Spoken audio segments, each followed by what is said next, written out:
উচ্ছেদ হচ্ছে, আমি তো বললাম আমাদের এখানে গোটা রাজ্য জুড়েই বামপন্থীরা লড়ছে, যাদের মানুষের দরদ আছে মানুষের প্রতি, গরিব মানুষের প্রতি, খেটে খাওয়া মানুষের প্রতি।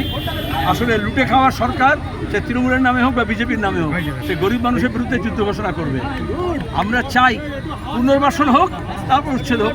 সুপ্রিম কোর্টও বলেছে কারণ আর্থিক জীবনটাকে তছনছ করে কোনো উন্নয়ন হতে পারে না। উন্নয়ন মানে তার আর্থিক জীবনে আরও বেশি সমৃদ্ধি নিয়ে আসা। রাজ্য বিধানসভা নির্বাচন নিয়ে আজকে মমতা বন্দ্যোপাধ্যায় হাইকোর্টে গিয়েছেন। হাইকোর্টে যাবে, তারপর সুপ্রিম কোর্টে যাবে, তারপর ইউএনওতে যাবে, যেখানে যাবে। হয়েছে?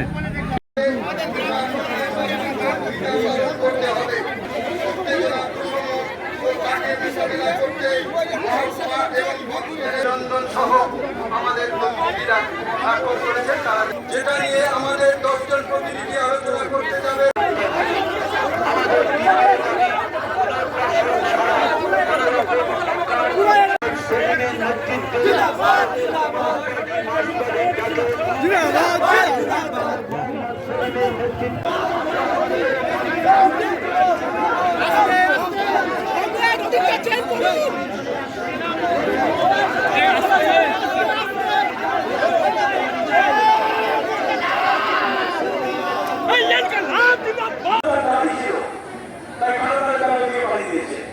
তাই